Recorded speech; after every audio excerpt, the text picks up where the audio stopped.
Hey, this is Chris. This is Greg. We're here joined by our very first advertiser. We have Jason Stapleton. Jason Stapleton. He is a true professional. If you go to jasonstapleton.com and you look at his podcast, it's amazing. Jason, it's a pleasure to have you as a sponsor of the podcast. We encourage all of our listeners to go and listen to your show. Tell us a little bit about what you do over at jasonstapleton.com. Well, thank you very much for having me, because I paid you. Yeah. No, we would have had you on anyway. I've been wanting to do this for a while. Chris and I have been talking for a long time. So, and no, I've been a very big fan of your show for a long time too. And I was telling Chris before the show started, what I really like about your show is I feel like I'm sitting in the living room with you guys, and I feel like it is just a filterless conversation about what's happening in the world from a libertarian perspective, and I think we need more of that. And I just really like your perspective and what you guys bring to the table. So it's a good show. Do we have to pay you now? Is that how this works? No, that's you get that one for free. All right, thanks, buddy. Jason, tell us about the show. What do? You broadcast every single day. That must be grueling. So we do the show. So I do the show 5 days a week, and what we try and do is we try and take what's happening in the news every day and approach it from a libertarian angle. And I try and show how using a libertarian mentality or libertarian approach to the problem will create more wealth, more prosperity, more opportunity for more people than any other possible, structure. And so that's what we try and do every day. And I have a very condensed timeline because I own a couple of other businesses. This is a side business that I'm trying to turn into a primary business. And that's a slow process. But we've been at it for almost a year now. And it's growing. So I'm very happy with the progress, and people who are coming are saying great things about it. And if any of your listeners want to head on over there and check it out, you can download it on iTunes. You can go to YouTube and catch the video version. You can watch it live streaming from our studio if you go to jasonstapleton.com. However you want to do it. It doesn't matter. I'll tell you what, you have the most impressive video. It is so beautiful. And I do video and audio broadcasting and video encoding, and you have the prettiest studio, the prettiest stream. I love the look of your show. It's beautiful. Thank you very much. A lot of people say that it was a very expensive process, but one I wanted to do. I have a belief that a message, you create a lot more message visually when people can see you. And I built several other businesses using video. And I wanted to do the same thing with this podcast, but far more people listen to the audio version than go and watch the video version. But just getting another media form out there and having the space. One of the things I want to do with the studio is have people come in and sit down and do sit-down interviews with folks. We've been discussing with at least one of the potential libertarian candidates about having a debate at the studio, and bringing both of them in to do a head-to-head debate. So a lot of that stuff is stuff we want to use that studio for. But yeah, it's been a work in progress for about a year now. Well, it is beautiful, and he is being humble, asking you to politely go download the Jason Stapleton Show in iTunes. I, as dear leader, am commanding you. A fatwa. This is a commandment from the We Are Libertarians crew to go and download the Jason Stapleton Show. Go to jasonstapleton.com. View the video. There's a lot of different ways to engage with Jason.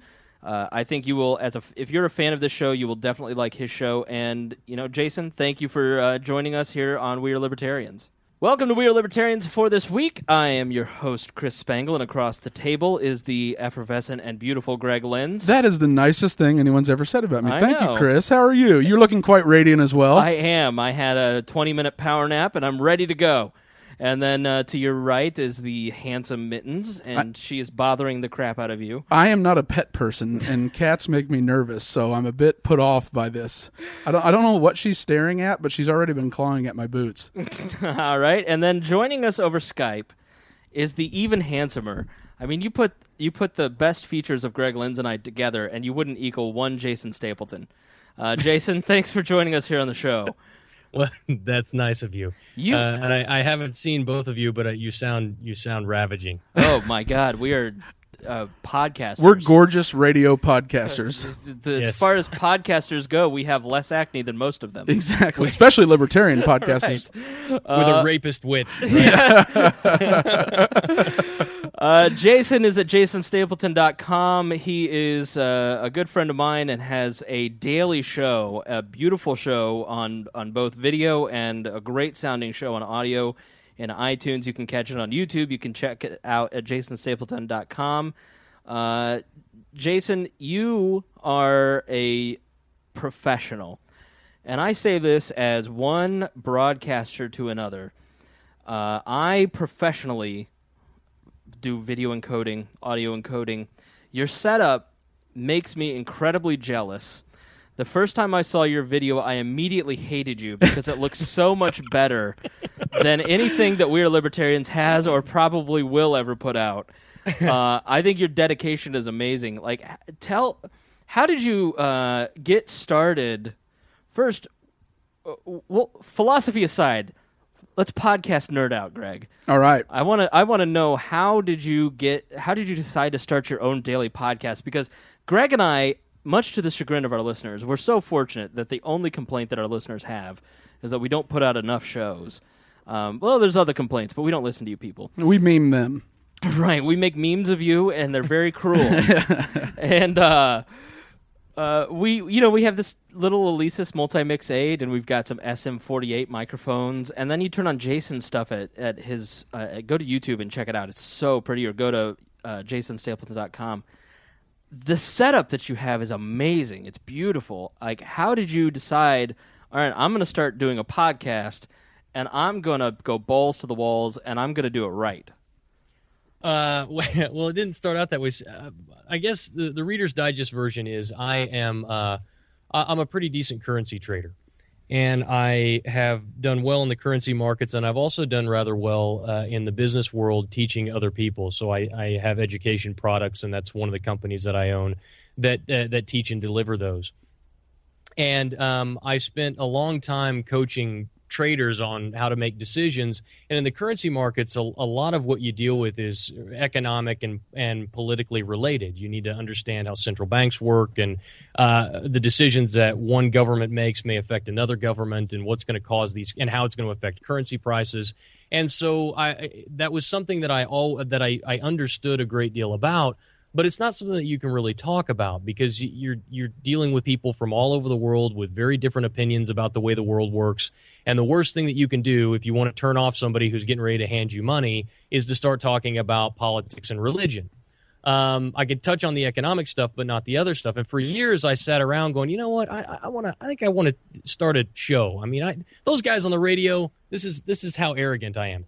Those guys on the radio, I can do that. I can do what those guys do. We had on Rob Kendall last week. Trust me, you can't be more arrogant than Rob Kendall. All right. Well, and I said, I think I could do that. And I had this space. We had leased about 4,000 square feet when we moved offices down out of Kansas City, and I had about a 600 square foot space that we didn't know what we were going to do with. It was just there, and we said, well, we'll take that too. And so that sat dormant for about a year. And I said, you know what I'm going to do? I'm going to build a studio in here.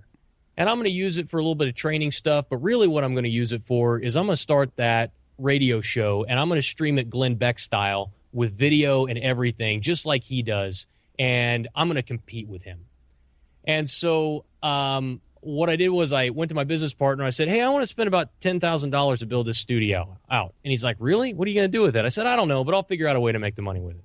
And he goes, okay, we'll start. That's fine. Go ahead and do that. So I went to work and put it together, a couple of cameras, a little desk and stuff, and kind of made it look cool. And I thought, this looks pretty cool. I only need another $90,000 to finish it off. Oh, my goodness. And so I did it. I did it slowly. I would go to him and I'd say, I'm gonna do something here, and maybe I just need to buy this piece of equipment. I need a TriCaster in order to stream live, right? Oh. And so I said, that's $40,000, but I can get a deal. I can get it for only $30,000. I can save us $10,000. I know a guy. And he's sweating. I know my partner. He's sweating bullets over there. And I'm like, he's like, all right, man, whatever you want to do, we'll make it. You can spend it.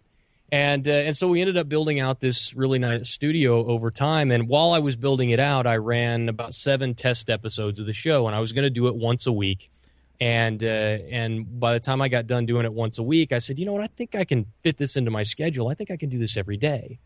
And so now we do it every day. I get into the office about 6 o'clock. I've got currency stuff I have to do. And then from about 8 to 10, I do show prep. And from 10 to 11, we do the show live.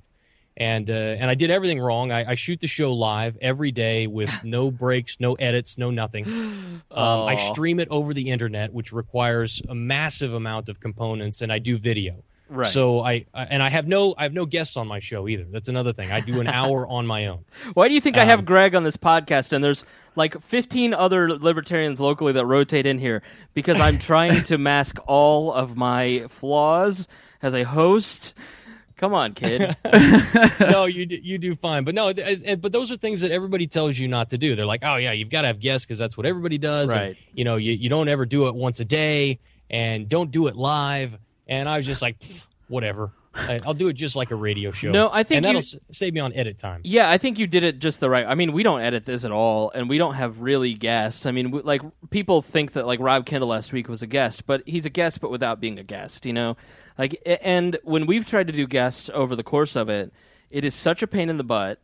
And like trying to get Ron Paul and Noam Chomsky and they're so bad. That's what I always hate. Get it? Yeah, yeah. Like I'm not going to beg, borrow, and steal for a guest. If somebody was to call me up and they had something really cool to say or talk about, or if there was somebody that I know who is a better expert on something than I am, then I'll invite them on. But it's a pain. Like the other day, the bond market they've got all this money from China all these bonds are getting sold in China. Bond market's not moving. And I'm like, why is that? I don't have any idea. I need to find a bond expert. So I go and I call 3 different bond experts. I leave voice messages with them. And I'm like, hey, I'm a nationally syndicated radio show host because I am now. I got picked up with USA Radio Networks. And I want to ask you some questions about the bond market. You can come on the show if you want to, but I just really want to talk to you. Nobody responds. And I'm like, why am I going to all this effort? I'll just make something up. Yeah.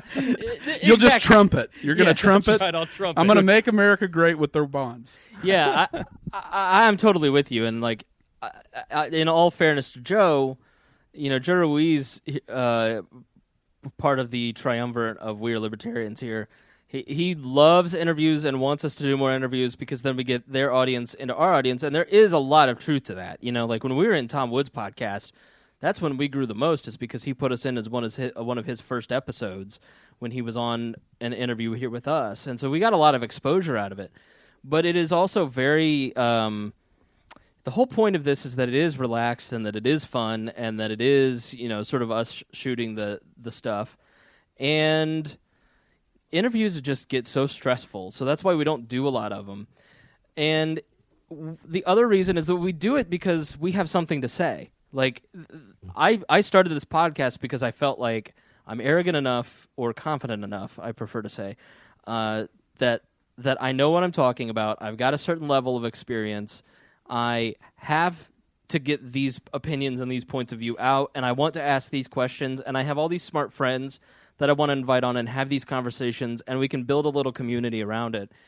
And I think that's why you did it right, is because you've got something that you want to say. You have much more to say going 5 times a week. I don't know how you find that much to say. Like, Greg and I were talking about it. It's like, Well, to genuinely be interested in something. Like, right. It's one thing to know it, and I'm always amazed you have an opinion on something that I struggle to get fired up about. Right. Or something. It bothers me, but not to the point I'm going to pour over it and offer a unique perspective on how from an analysis perspective. You know what? Truth be told, some days are easier than others. Yeah. Some days you walk in and you're like, man, I could talk for 3 hours today. All this stuff gets me going. Mm-hmm. And other days you're like, because I have the guy who helps me produce the show, Darren. A lot of times I just like, man, please tell me, find something in the news today that's newsworthy that we can talk about. Because all they're pushing on mainstream media is crap. And so you've got to dig kind of deep, and one of the big struggles for us has been making sure that the stuff that we're talking about legitimately happened.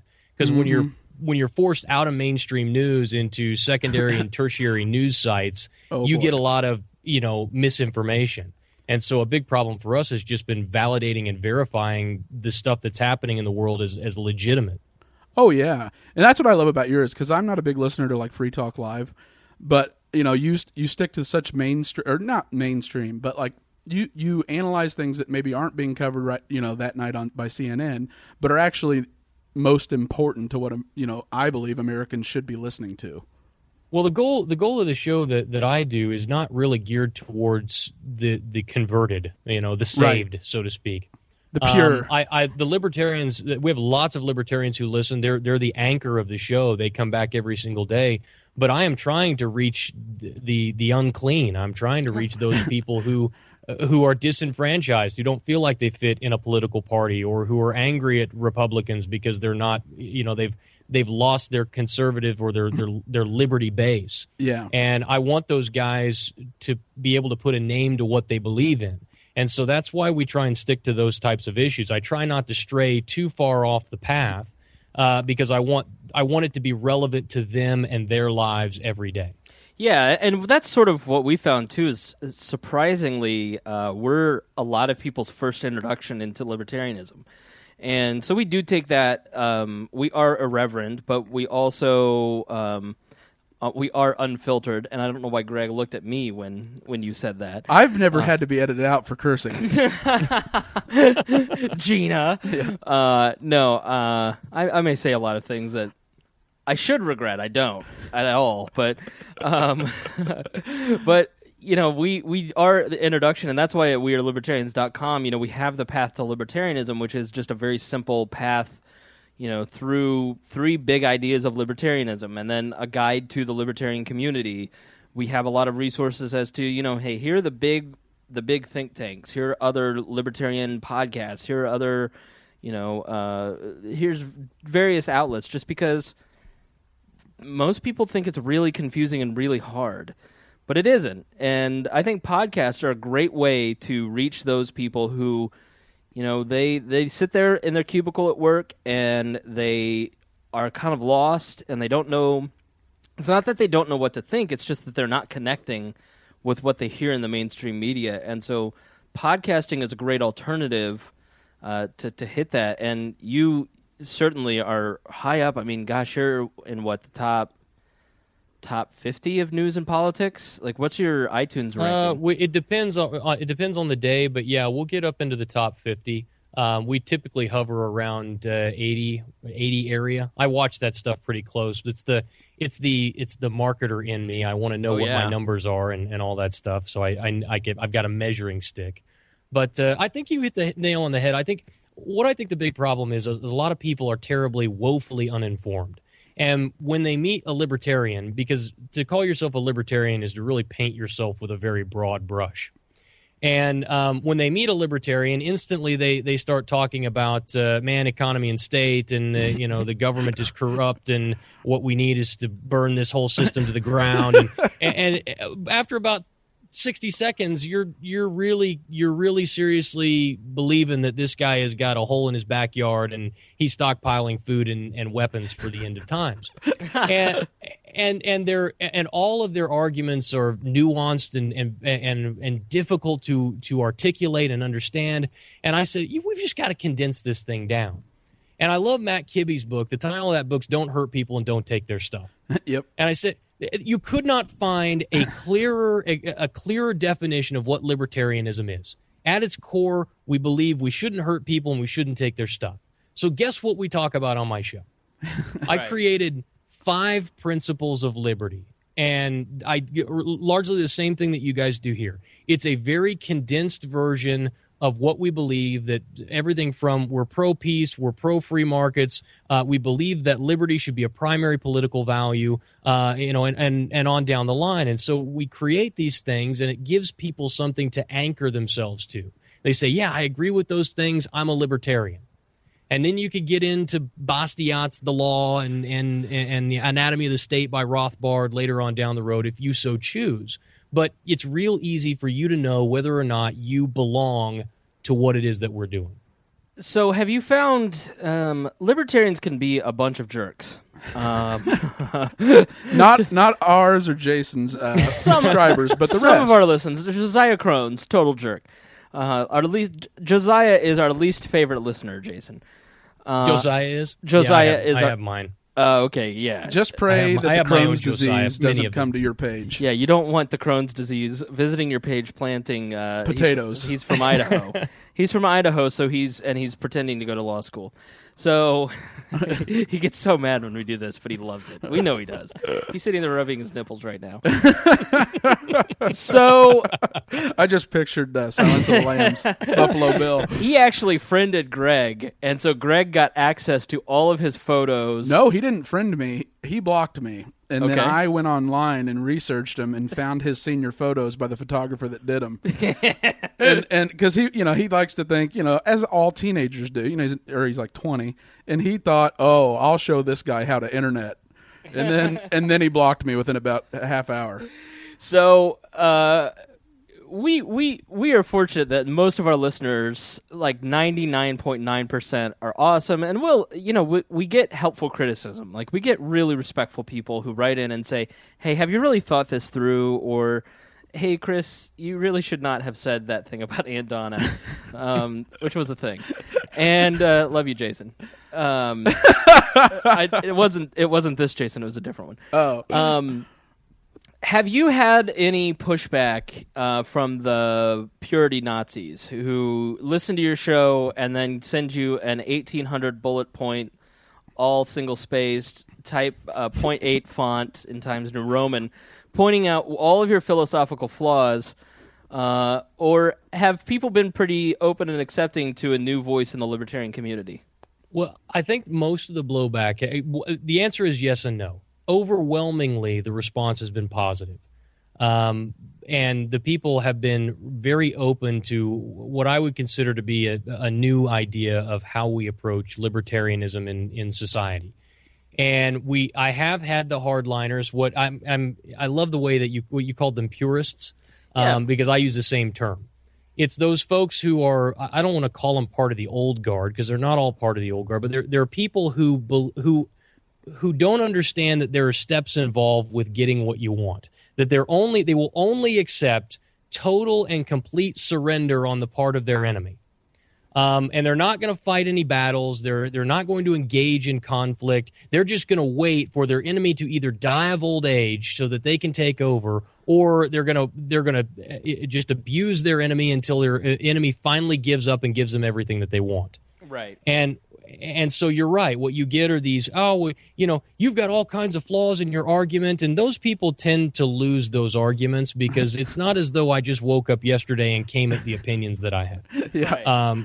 I do this for a living. I'm not on Fox News. I kind of understand what it is that I believe and why I believe it. One of the biggest things I get is we made the comment the other day. I said, I can figure out, because I'm very clear on the limitations of my own belief system. So I would say, I believe taxation is theft, right? I don't think we should have any taxation. The problem is, I can understand in theory how we get rid of all taxes except a tax that would provide for the common defense. I can't figure out how to make that work. And I was telling people on the show, much to my own dismay, that I have yet to figure out, although I still believe that they're taxes, that taxes are wrong, I haven't figured out a way to do it. And the blowback. You should have heard these guys. Right. Well, you should read this and this and this. There are tons of ways out there. And I'm like, no. You act like I'm an idiot. Like I'm just sitting around dreaming this stuff up and I've never read a book. Right. All of these arguments that you give, I understand them.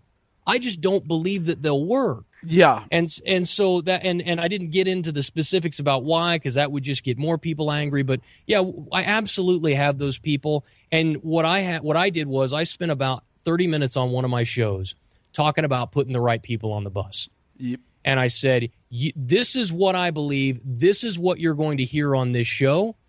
And if this show this isn't what you want to hear every day, then you need to leave, because I got to get the right people on the bus if we're going to take this movement and move it forward. And I got a couple of people who sent me emails and said, hey, I heard about you on the Tom Woods show. Let me just tell you what, Not a fan. I'm off the bus. And you know what? I don't hate that guy. I don't have any I have no hard feelings from that guy, but he's not my guy. He's not my audience. And it's best that he does leave, because he's just going to be frustrated and angry the longer he listens. Because the more it gains momentum, the more he's going to support you anyway. It's not like he's going to, go start his own thing. Well, that's what I said. I said, here's the thing: is that at the end of the day, my goal is to be somewhere further down the line towards liberty 10 years from now. Right. And the interesting thing about it is, I know enough about marketing, I know enough about positioning to know how you start a movement, to know how you create authority. And so I'm in the process of developing that right now. And my goal is to become nothing short of a spokesperson for liberty in this country. And what's going to happen is 10 years from now, I'm going to be much further along than they are. They're still going to be in the same place that they were 10 years ago. And they're going to be yelling and talking about me and talking bad about me while I'm working on making a difference. And so what I try and tell people is, if you stand with liberty, you'll find a friend with me. Well, I don't care who you are or what you believe. If you stand with liberty, I'll stand with you. And there's so much to unpack in that. We'll talk about your ride on the Liberty train here in a minute. Remind me, Greg. There are no stops on there are no. It's happening. But you touched on, and that's why we have taken this show. If you listen to the arc of the shows, it certainly follows my personality, from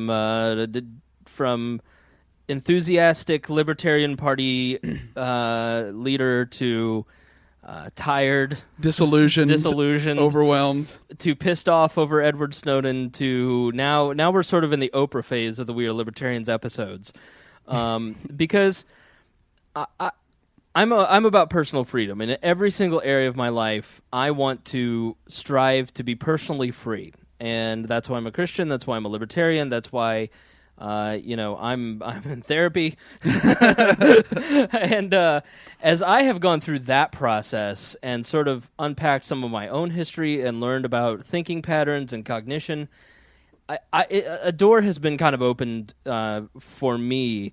And so we've tried to talk a lot about what it means to be a good human being, because I think that is essential to personal liberty and personal freedom. You can't have a society of broken people, because then you do end up with Rwanda, where you have to have morals and principles and values, and you have to be able to evaluate yourself. And so much of what I find in the liberty movement is broken personalities, I guess. People who are very angry and very upset because, frankly, you people have not dealt with the traumas of your past, and your cognition is poor. And if you can't think properly, if you can't, I don't know, what's the word? Cognate? Tell me. Process. If you can't have no self-awareness. Yeah, that's a big thing. Then, it really started with the Melissa interview, Melissa Hubbard, and fear and reaching self-actualization. Like that, to me, sort of clicked at the exact right time, and moving past fear, it just clicked with me. And so we've spent a lot of time lately talking about what it means to just be a good person, and how to reach out to people, and to live a life of courage, and to speak your beliefs without worrying about what other people think about you. And, when I hear Jason just talk about that, like, I hear a guy who is comfortable in himself, comfortable in his beliefs, who is not trying to, not, like, I always had this problem. I need to know everything and be an expert about everything, or else I am a failure. And that is just not a rational thing. No. That's not possible. That's not rational. You can't do it, people. And so many of these purist trolls think that if you're a voice in the liberty movement, that you have to be that way. And secondly, that they think that we care what they think because they desperately care what other people think. Like, I know I don't know everything. I know that my personality and my life and my words and my thoughts and my beliefs are not always all consistent. That's part of being a human being. And I'm not a robot. Sorry, you little INTJs. I'm a wild and free ENFJ, and I know that drives you all You're a gypsy. crazy. I am. I'm a free spirit. Yes. But, we need people who are secure in themselves to just say, listen, I don't know everything, but I'm going to try and do my best to fool you. You know what I mean? Yeah, and like people get really mad at you if context makes you at least begin to rethink something. Yeah. You know, like for instance, when there's like the Boston bombing, that can a traumatic event can cause you to go back and re-examine what you'd maybe previously said. Right. There's nothing wrong with that. As long as you stick to your principles and then arrive at the libertarian, the voluntarist, position, whichever minarchist, anarchist side, as long as you are open to that, because what I find so often is everyone's closed off to any new perspective. Yeah. There's no room for diversity within the libertarian analysis. It is either the NAP is literally from Mount Sinai, God gave it to Moses and came down on tablets, or you're a Republican. There's no in between. Yeah, and so how did you get to a point? Because it is uncomfortable. Like, it was really uncomfortable 3.5 years ago when I started this podcast, and I just started saying, hey, I'm. Sorry, breaking news alert. It's about a fire. I was really uncomfortable with making myself a voice of authority. And I talked to my little buddy Lauren Rumpler, objectivist girl. Check out some of the stuff Lauren's doing. She's in New Hampshire, and she has become a libertarian. A celebritarian is what they call themselves. And I was talking to her. She's like, you can get away with stuff because you're not a celebritarian. And at first I was like, how dare you? Don't you know who I am? Oh, God. But I'm glad. This fancy pants. She's got to watch her words because she's famous now. Yeah. Don't you know? I had a tweet from a young lady this week who said, it's my cover photo. Go check it out. But, I had a real hey, I don't know if I should make myself a voice of authority. Who am I? And then I sort of thought about it. I was like, you know what? I have more political experience, marketing experience, government experience, reporting experience than almost all of the libertarians I come into contact. Who says I can't be a voice of authority? And I'll grow with it. So, how did you decide, hey, I'm qualified to be a voice of authority, and how did you get comfortable with that and just decide to make the leap? Because so much of what we've talked about is saying, you're good enough, you're smart enough, and gosh darn it, people will like you. You just have to take the jump and actually start doing that thing that you want to do. Well, yeah, and I think to start off with, I'm incredibly overconfident all the time. As I said, I'm just that arrogant that I think I can do things. But no, my authority issues got killed a long time ago when I was trading currencies, and I wanted to start teaching people what I knew. And I was really uncomfortable about it, and I would put out these videos and try and show people what I was doing. And then I started putting a little course material together. And then anytime you start doing that, people start bad-mouthing you, and they start criticizing your work and your analysis. And when you get when you call things wrong, they get angry, and they, you're such a scammer and all this other nonsense. And I learned to let that go a long time ago. And I learned that if I wanted to get my message across, if I wanted to be a real help to people, I needed to be an authority figure. That was something that I needed to take on, and so I had been doing that for several years in the currency market. I mean, if you are in the currency market, if you're an independent currency trader, there is a 99.9% chance you know who I am. I have the biggest website for currency trade, or the biggest YouTube page for currency trading on YouTube. I have one of the largest and most successful trading companies in the world. We serve tens of thousands of people in 110 different countries. See, I can talk myself up. It's because I'm that arrogant. Let's say confident. We don't use arrogant here. Arrogant means that you've not earned your success. Oh, okay. Let's say confident. Okay. Arrogance. Super confident then. Arrogance is hollow. But but so what I'm saying is if I am for lack of a better term, a celebrity to a small, very niche group of people who do that for fun or for a living. And so when I moved over into the space of talking about liberty, my biggest concern was alienating all of my clients. Come to find out, because I didn't tell any of them that I was doing it, I just kind of started it. But come to find out, a lot of them figured it out anyway, and they've come over and started watching the show, and they really like it. But for me, I used to be I don't know how much you want to get into my history. I was in the military for a while. after I got out of the military, I was a mercenary. I worked for Blackwater. Mercenary is such a strong word. Oh, crank call. Gotta go. Hey. Yeah. And I worked for Blackwater for a number of years. And that was when I really got to see the war from a new angle, from the angle of big government and all the problems that it created and what we were really doing there versus what we said we were doing there.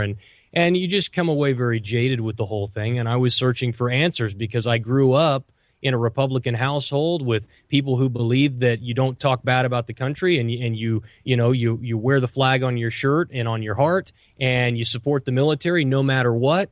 And I went to serve the military to defend liberty and freedom around the world. I swallowed that whole pill.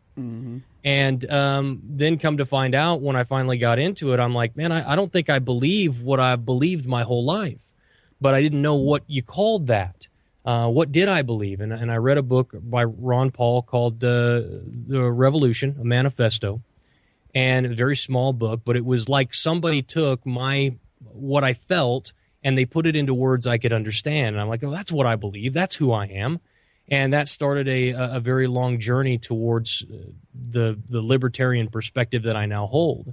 But you're right. I don't have the answers to everything, and I think the simplest way to do that is just to explain to people I don't have all the answers, that I don't know how this would work, that, yeah, we could privatize the roads. I think that might work, but I've never actually tried that, and I can't find a modern-day example in an industrialized nation where they have privatized roads. And no one's put together a good plan for like an incremental process.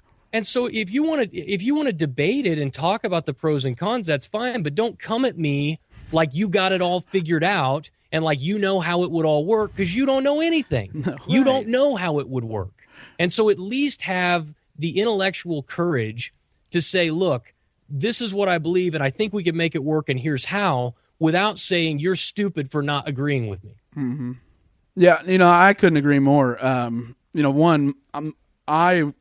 didn't have the I wasn't a mercenary. I'm not that macho. So I will be the beta to your alpha. However, I had an early experience of realizing that authority was kind of a house of cards, and I think I was like a libertarian in like third grade and knew it my whole life. And yet it wasn't until I had always been the beat your chest Dick Cheney Republican. They hate us for our freedom and let's go give them democracy. And then as I got more exposed first to the philosophy of libertarianism, I realized that's what I truly believed. And then as I was on with Chris invited me to be on, worst decision he's ever made because I never left. It was an idea. I realized that it was a movement where the end point was very well. I mean, everyone that's been an early libertarian has defined what they think it might look like at the end. No one, almost no one has ever developed a process from getting to A to B.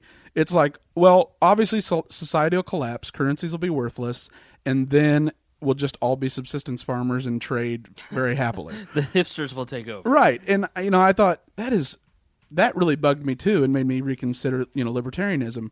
That's a terrible world. I don't want to live in that world. No. Not only that, but most of these guys are peaceniks. They wouldn't survive 5 minutes in that type of world. Or somebody come along with a machete and chop their heads off. The keyboard army. Or they're super aggressive anarchists who, like Maya, who were running around with AK-47s waiting for the world to collapse so they can take over. Why isn't it growing? See, that's always funny to me too, because those people would die in a heartbeat. It's so funny. They do all this food prep and storage. I don't want to get off on a tangent, but trust me. That's what we do here. I'm a pretty dangerous person if I need to be. Right. And if the whole world comes crashing down, you and your little AK-47 is not going to stop me and my tactical team from coming and taking everything that you have. Right. Let me just put it that way. Exactly. If it comes down to me or you, it's me. And so I just that whole philosophy too. But why would you want to live in that world? Why would you want to live in a world where everything collapses? You got to go back to plowing your own food and digging your own digging your own latrines. We're literally going to reverse the division of labor. So everybody does everything specifically for themselves, but now you're free. And there are people who are advocating for this. They're like sitting around waiting for it to happen, and they're excited about the fact that they're finally going to be right and the whole thing's going to come crashing down. And I'm just like, man, that is just not only is that unappealing to anyone that you're trying to convert, but it ought to be unappealing to you. Right. You know, I've always felt, you've seen The Matrix, I'm sure. Oh, yeah. Remember Cyrus when he had taken the pill and gone over to that side and wanted to go back and be plugged back in? That's the way I've always felt. Right. I've experienced the Matrix, and I'm on the reform the Matrix side. I don't want to go over to reality. I think it's dreaming of dystopian futures is just so silly to me. I mean, I had this conversation with a friend who is, let me relate it to a very personal level, okay? I was talking to a friend today. She has a new boyfriend. She really likes the new boyfriend, and she is worried that the boyfriend is going to dump her at any moment when she messes it up. And I just said to her, so you're going to live in fear and anxiety over something that may or may not happen in the future and neglect the joy of living right now. And so many libertarians have that attitude about the future. It's like, I'm just going to prep and I'm going to be anxious and I'm going to wait for the whole world to collapse and it's all going to fall apart, to the point that you become such a crazy nut job to your friends and family that they don't listen to you because you're just like, I've gone through this period. I mean, I was actually getting out of my car the other day thinking, God, remember when I was starting to become a prepper? Remember when I was starting to think about all the global economic collapse? Oh, yeah. Look at my fridge. I just thought that's because you were like a vegan kayaker. No.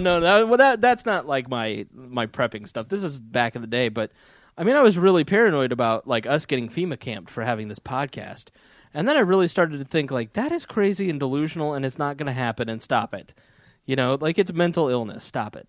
Like it's not that the currency couldn't collapse. It's not that these things may or may not happen, and there's nothing wrong with making sure that you're prepared. But when you're posting, that's why the Ron Paul, it's happening. You did nothing, but you could have stopped it, but you did nothing. I tried to warn you. Right. Yeah. I tried to warn you where you see Ron Paul on fire and flames and skull. It's so funny to me because, like, it's not only is it funny because it's goofy, it's also kind of mocking.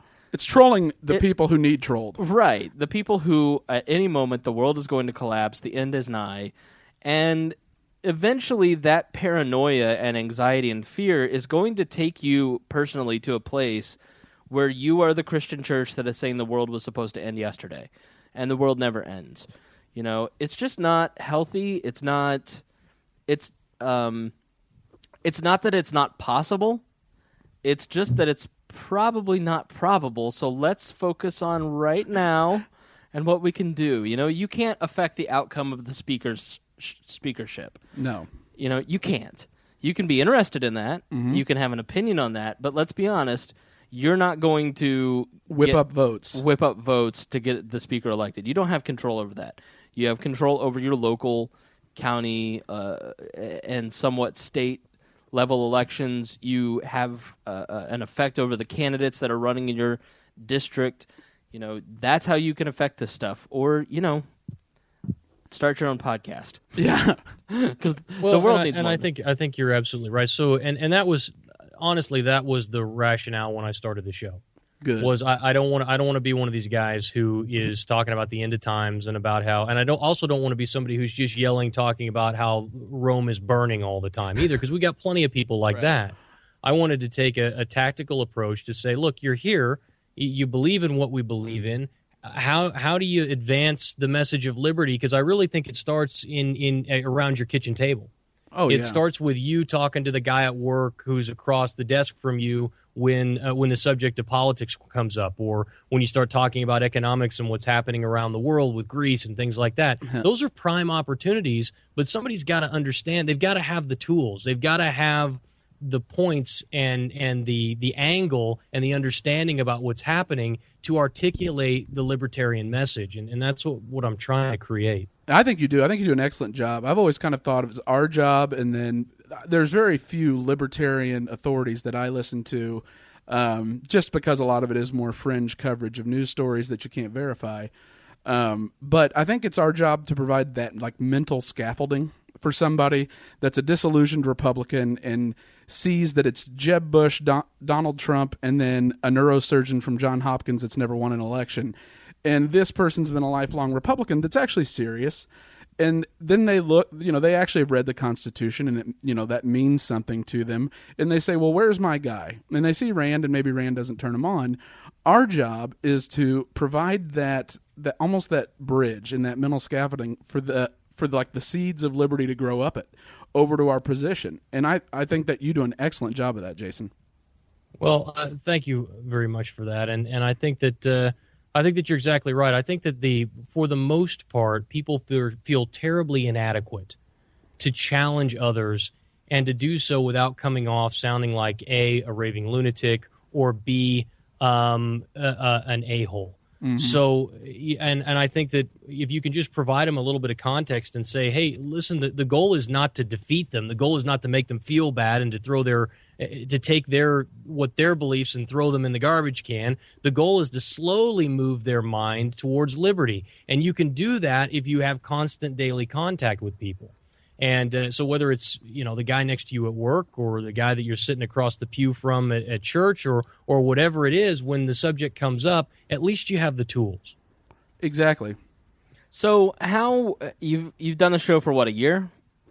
Just under a year, yeah. Okay, so have you met? It's hard to quantify. Off air, you kind of told us we put it on the table and we compared a little bit, and you made us feel very good about ourselves and our size and how much we've grown as a. The pleasure we're bringing others, right?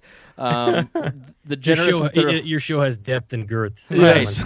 But I was really surprised, to hear how well we're doing. You're like, hey, you guys are really a top podcast. Yes, you're not the losers you thought you were. As podcasts go, there are very few that are doing the type of numbers consistently that you guys are doing, and not just in the libertarian world. You meant it in all podcasts. Yeah, no. Most podcasts stink, guys. Totally, yeah. Most of them really do. Your average podcaster is going to have somewhere around 400 people downloading their show every day, and we're somewhere between 3,500 and 4,000. What's point. that? We're somewhere between 3,500 and 4,000 at this point. Yeah, which puts you in almost. I think 5,000 is a top 20% podcast, and wow. So you guys are almost in the top 20% of. You're a 20%er. You're not an 80%er. You're a 20%. So we shows that doing something right. Just because we bear all here, we won't ask you to share your numbers. But have you met your measure of success at this point a year out? I think we are. I had no idea when I started because it's a new media for me. I had no idea what to expect. We are seeing growth somewhere around 40% a month. Wow. And if that will hold for a few more months, I would like to get to a point where, because for me, this is about monetizing. I need to, this show has to make money, and I don't want to ask my listenership for money. We may do that for special projects, like if I'm going to do a documentary or I want to fund a documentary. We might do that by taking donations, but I want marketing alone and advertisers to come in and market on the show. And we've had a few that have come on. They've been very happy with the marketing that we've done for them, and they've signed back up. And so we're keeping marketers, which is a really good thing.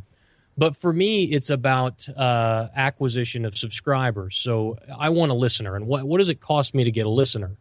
Because I know once the show grows to 20 to 50,000 listeners a day, I know what that will return, and I know that when I do that, I can get into really big groups of top-level marketing firms. So these are guys like if mattress.com wants to do advertising, right? Well, they don't go to podcasts and say, hey, we want you to advertise on. Can we advertise on your show? They go to a big distributor or a big advertising company that has all these podcasts, and they say, hey, we want to spend $100,000 to advertise on podcasts, so give us a nice disbursement. But you have to be doing enough volume, so to speak, to make it worth everybody's while for you to do that. So for me, it's about acquisition of listeners. How do I get my message out there, and how much does it cost me to acquire a listener?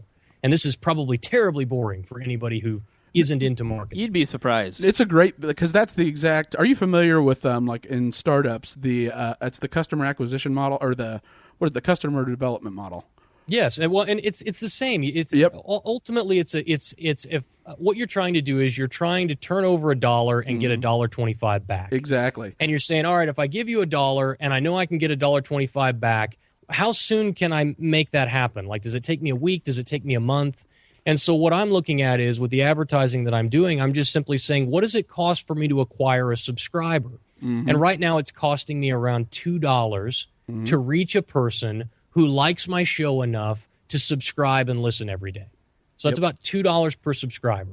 So if I'm trying to get to 40,000 subscribers, 40,000 listeners a day, that means I'm going to have to spend about $80,000 to get there.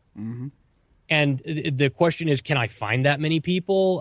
Where do I have to go to get them? There's all kinds of other questions. But if I'm acquiring for around $2 a listener, then I know that's where I have to go to get there. And so it's just simply a matter of spending the money. Right. And what you try and do is you try and start offsetting through advertising revenue as much as you can and just pouring all of the money that you make on the show back into advertising to continue to grow. Right. And then eventually growth is self-sustaining at a certain point. That's right. Because Yeah, you're such it a big is. brand, And then you what don't should happen need to is- acquire for $2.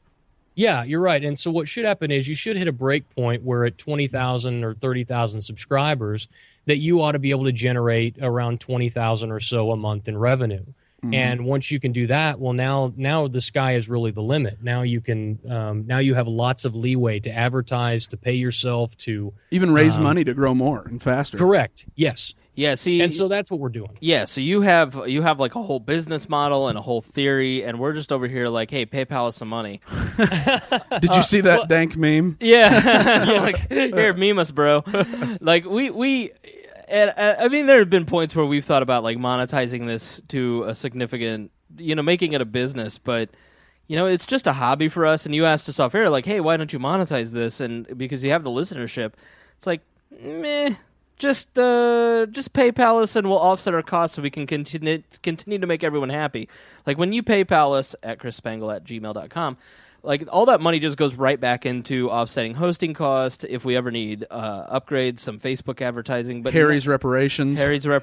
Payments, Joe's bail when he gets caught getting Hopping wild. the border. Right, hopping to the border. We're making our guest. There's nothing wrong with doing what you guys are doing either. There's nothing wrong with just liking what you do and growing a really big show of committed diehard fans and just enjoying spending the week together. There's nothing wrong with that. It's very admirable.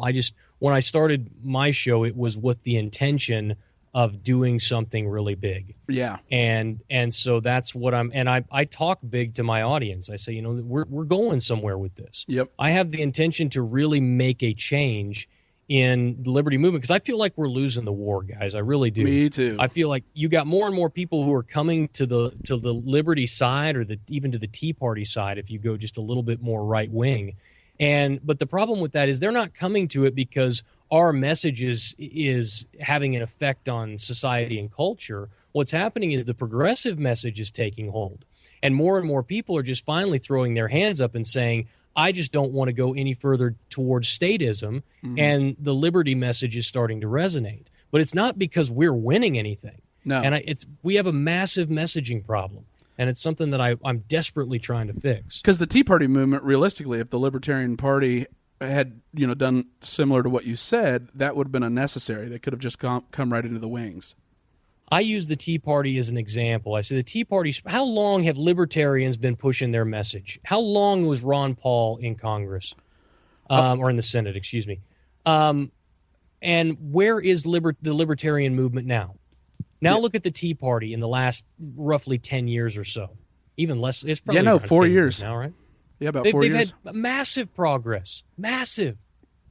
Because they're willing to take inches. They're willing to take inches rather than take a whole mile. Yeah, they won't test you when you want to apply. That's right. Yeah. And so I said there is a lesson to be learned there. You don't have to love the Tea Party and what they stand for to understand that they have been entirely more effective at spreading their message and what they want to accomplish than we have been. And they're very much outsiders in the Republican Party. Republicans don't like Tea Party folks. Yeah. No. I mean, they single-handedly eliminated Eric Cantor, and that guy, yes, they did. You would have thought he had the most safe seat. I mean, he was... They took out Boehner and the second... Well, they almost took out Boehner. Almost took him out. Yeah. Apparently, he's still on the throne for the time being. That was the craziest thing today. But then Mike McCarthy. Kevin McCarthy. Kevin McCarthy. Yeah. Out of California. Mike McCarthy's the Green Bay Packers coach, right? Yes. Yeah, okay. Excellent. Look at me. You in sport ball. Look at me. I sported right. I don't know anything about sports, and every Colts game on my Facebook, I always post the Colts keys to victory. Isn't your job? Aren't they like sports comedy guys? No, they do a little bit of sports talk, but just like enough to make jokes about it. But I mean, it is part of guy culture is sports, and I'm so illiterate when I don't know anything either. Yeah, you're like in good company. Really, I know like Adrian. No, I know nothing. Yeah, I know Adrian Peterson, and I know he's a really good guy, and like I know he wrote a book on childing, right? Yeah, or child raising, child rearing. He's basically the Dr. Spock of our generation. Like I know about Michael Vick and the homeless shelter that he started for dogs, where he connects dogs with homeless veterans. Like I know a lot about the NFL, but. No, so I post the Colts keys to victory, and somebody just got mad while we were like, "Where's the keys to victory?" Because the Colts apparently are playing, and I was just like, "The keys to victory are not going to happen this week because I didn't know there was a game."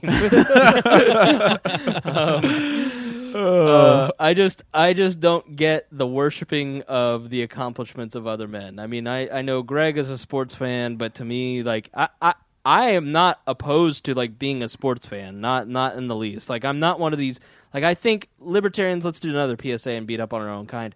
Stop being the asshole. Oh, look at this! It's just Rome. They're throwing breads and circuses at the Super Bowl.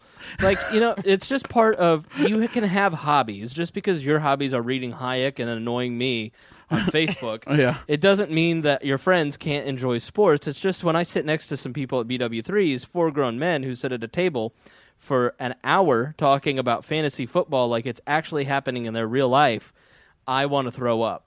Like it's out of control. But in the military, we had a term. It's a saying. It's called "secure the happiness," and a lot of times I feel like that's what libertarians are doing. Anytime you try and have any fun or do anything, kind of like you said, like secure the happiness, no fun. Stop with the fun.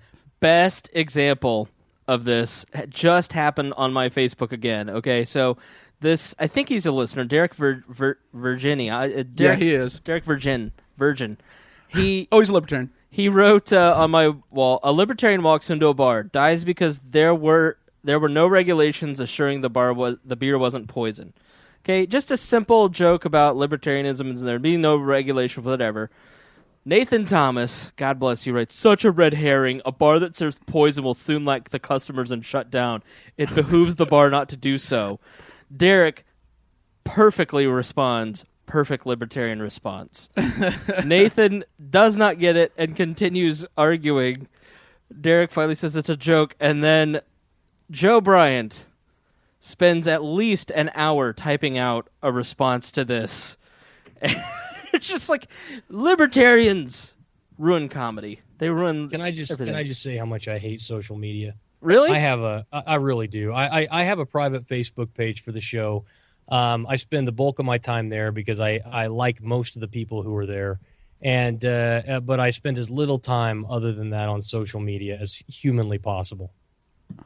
See, that's what I do for a living, but I'm on it way too much. It's tough for you because you have to be there. Yeah, and I have to be there for what I do too. I just don't really care for it. I think if I watched this show on Discovery Channel called what is it? I don't know, like Alaskan Hillbillies or something like that. Where they basically like live off the land. The Palins. Right? And I'm thinking to myself, there's a bit of that's really appealing to me. Just go up in the cabin. Nobody's around. Nobody's messing with me. No computers. No television. And that'd be fun for about 6 hours. Right. And then I'd be ready to come back. But there's something about that appeals to me because I get so fed up with these keyboard warriors. Yeah, exactly. The world is a wonderful place except for the people. I've always maintained that. Now, you mentioned Glenn Beck. Can we talk about meeting him? Are you okay with that? Sure. Okay. Yeah, sure. So I don't care what you think about all of his beliefs and positions. If you have strong beliefs against Glenn Beck, you've probably not listened to him in many years. I have not listened in a few months, but I will say that when I have tuned in, I have found him moving more and more and more libertarian to the point of even non-interventionism. But his business and the things that he is creating are so darn impressive, and I just think the world of what Glenn Beck is building. That's going to be a pulled quote someday, but well, no, you want the inside skinny on that. And so you actually met Glenn Beck. Yeah, so here's the whole story. So I have just been I don't have any opinion about Glenn Beck's politics at all. Frankly, because I can't tell whether he really believes what he's saying or whether it's all designed to garner more marketing. It's a really good marketing ploy, because I think Glenn Beck is one of the most underrated marketers alive today. What he's built is just incredible. He was the only guy who's been able to move off of cable onto the internet to start what is the equivalent of his own legitimate online television network, get it put back on cable TV, and to employ over 300 people who work for him. And I was impressed. And so when I built my studio out, we did it. If you look at it, you can tell it was, number one, I did it because it was the cheapest way I could do it for design, was to just put pictures on the wall and little trinkets in the background on shelves. But I also really liked the way Glenn had designed his studio, and so I modeled it after that. And anybody who looks at it can tell that's what we did. And I had the opportunity to go down there and meet with him. Not to pay him a lot of money to do that, but that's typically what people don't understand is if you want exposure, a really easy way to do it is to pay for it. Just buy it. So I spent like $5,000, and for $5,000, I could go down there and spend the day. I could talk with Glenn Beck a little bit, see the studio, look at what they were doing with their new, because they're starting a movie company, and they were trying to raise money for that. So I spent the money and went down there, and the whole purpose of me going down there was to see the studio, to see how it was built, to look at how it worked, to try and figure out what they were doing and how it was, how they were running it, how many people they had. It was a pure fishing expedition on my part, because I wanted to see what this guy was doing behind the scenes. And got a chance to talk with him for a few minutes. He was very polite. He was very kind. And I felt like when we chatted that he was very genuine.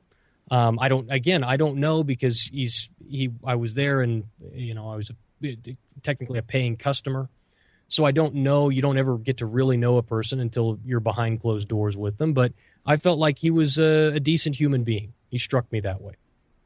I've heard other radio announcers say different things about him, but I can't speak to that. I worked with someone who worked with him in the 90s, and everything that he says about himself in the 90s is absolutely true, according to this woman. But I think he. You're always, trust me, working with radio people, not the people I work with now, but the people I've worked with in the past. Anyone who is incredibly successful in a business that is largely built around. The cult of their personality. A cult of personality, insecure people who are desperately seeking attention and affirmation from other people.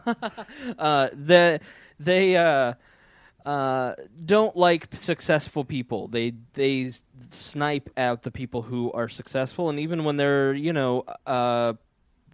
successful themselves, they snipe at people who are just a success. It's a crazy business, but that's how it goes. But so I genuinely think I've met him 3 or 4 times, and I have always found him to be exceedingly polite, very intent. You can always tell the character of somebody by how they treat a person's producer. So when they would walk into Abdul's studio, would they treat me with respect as his producer, or would they just focus on the host? And Glenn went out of his way to make sure that every single person who worked for the station, every single person who showed up to his book signings, that they all got a photo, they all got their autograph, they all got a chance to meet him. And, I hung with him backstage at one of his stage shows here in Indianapolis, and just seems like a very genuine guy. That was the impression I got from him too. So, and that's the only comment I could make as to his character, because I didn't spend a lot of time with him. But so anyway, that's why I went down there, was to look at the studio and to kind of on a fishing expedition. What I found was there was virtually nothing that they were doing that we weren't doing. There's nothing that they were doing we couldn't do. That was one of my big things, was to get to the level that he's at, what does it require? Well, all it requires is a little more expensive camera equipment and a bigger crew. That was all it was required in order to create what he had created there.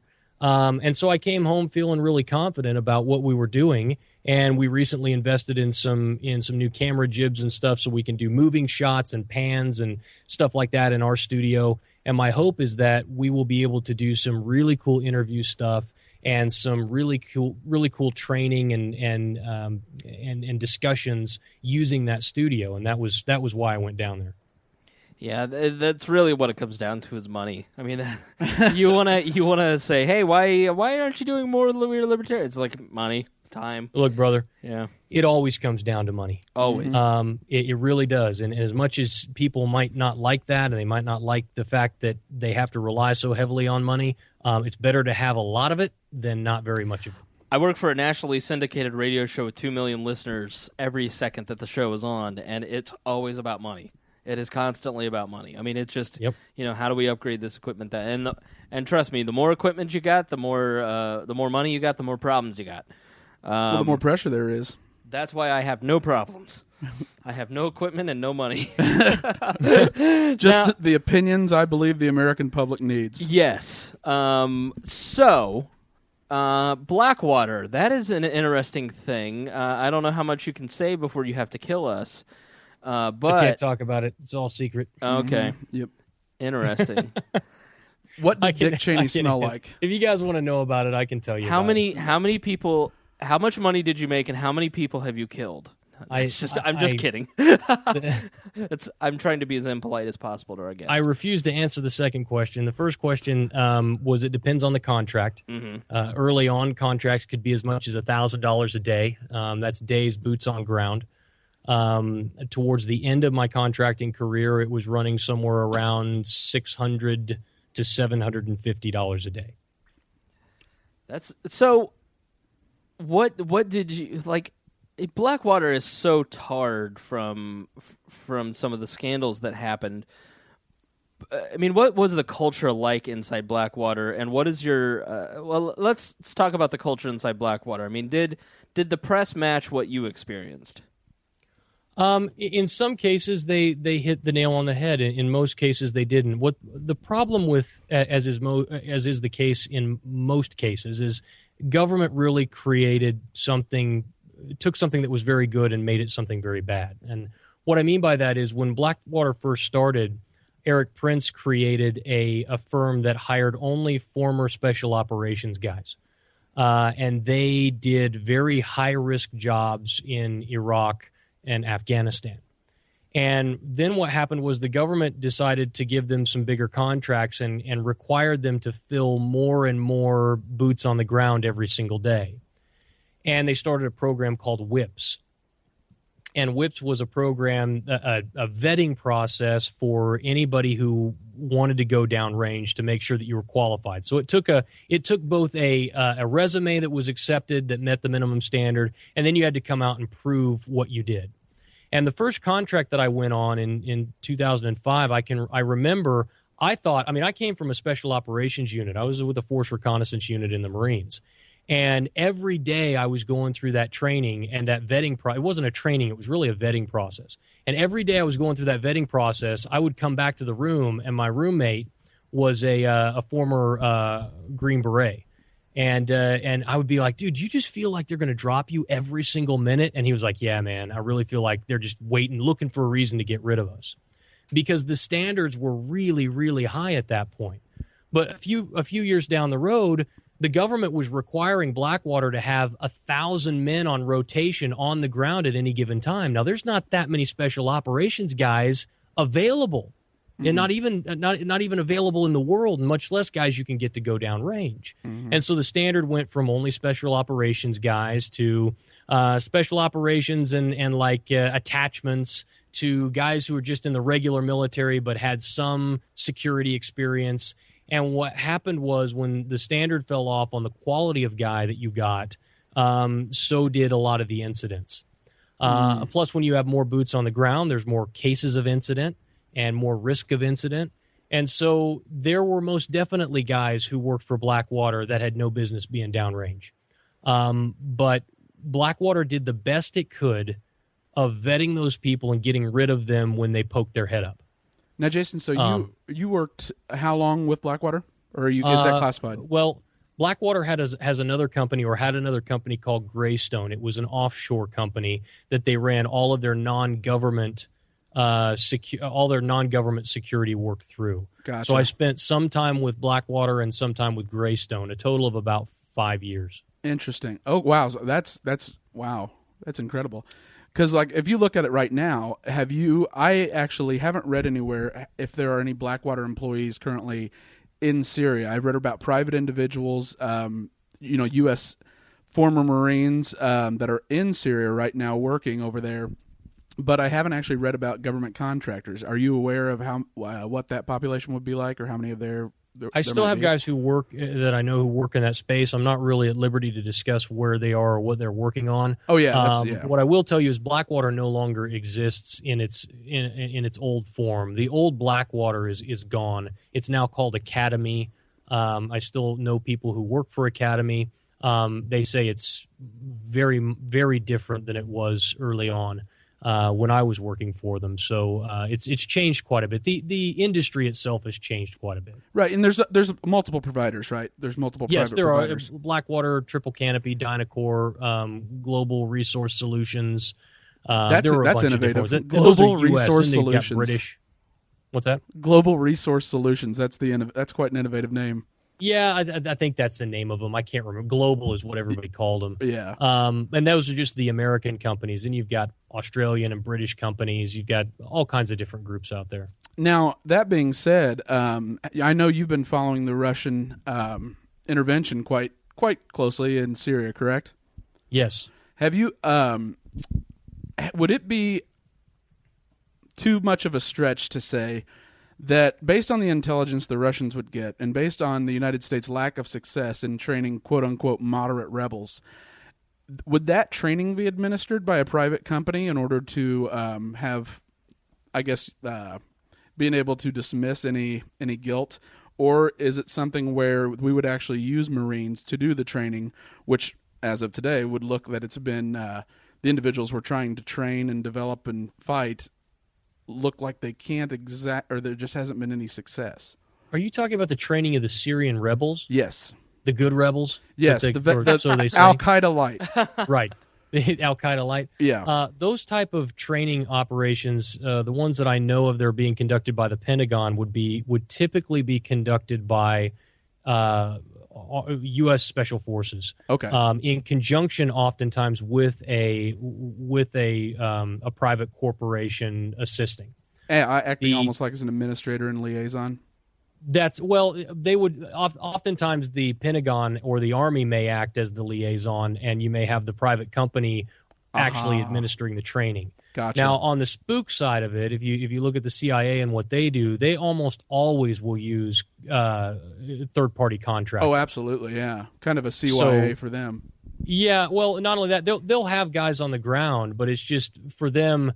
I mean, there are CIA contracts that guys can work on and that you can apply for. Sometimes the pay is better or worse, and it just depends on what comes up and what they need you to do. And so those guys are working all the time in different capacities in the private sector for those agencies. Now, so if you're asking whether or not, I mean, personally, I think you shouldn't have those guys doing that anyway, because you shouldn't be engaged in that type of operation. Right. One of the things I learned about being downrange is that all of that stuff's a total waste of time, and it's a massive money pit. Oh, $500 million for 5 pit. trained fighters? Oh, no, yeah. Not. Uh-oh. Not only that, it's just, I mean, if you look at the waste and abuse, it's massive. Yeah. Still there? Yep, we're still here. Yep, we managed to save it. Thanks, Internet. All right. And so, with someone with your experience, what would you like? For instance, what are your thoughts just off the top? You've given it serious thought on Putin's intervention. What I think we probably agree on what his intentions are by intervening, and then also what is a possible solution if Assad is not the solution. Well, I think it's great that he wants to come in and invest his money and his blood and his resources into fighting ISIS. And, I don't particularly care about Assad. I can take him or leave him. If he leaves, he's going to create a vacuum that's going to have to be filled by somebody. But I think that in a best case scenario, Russia will push ISIS back, and they will create more stability in the region, and they'll do what the U.S. has been unable or unwilling to do. That's the best case scenario. Worst case scenario, which could also be the best case scenario, is that Russia ends up getting caught in the same quagmire we were in, and they spend the next decade fighting terrorism in the Middle East for somebody else's regime. And I think either one of those scenarios is better than the U.S. doing those things. And so my advice to anyone who asks is to simply disengage, to simply leave, and to allow a sense of stability to come back, even if it means that evil dictators move back in and take over control of those countries. Okay. Now, for me, from my perspective, and tell me what you think about this, is I think the biggest issue we've been having is that I think Vladimir Putin is actually nervous of the beginnings of a relationship between the United States and Iran. And now, granted, the Ayatollah, he is the populist, or I guess the Shia populist, death to America, but because he was the instrumental leader in the revolution. But I think there's a developing middle class that is just so sick of the economic dismay, they are readily eager to enter into a nuclear disarmament agreement in the interim that ultimately will probably never be able to completely prevent. But the Russians have Assad as a proxy, I would say, and it's not so much that Iran has seen Assad as their puppet in Syria, but Hezbollah's over there assisting right now Assad's troops, as is the Kurds.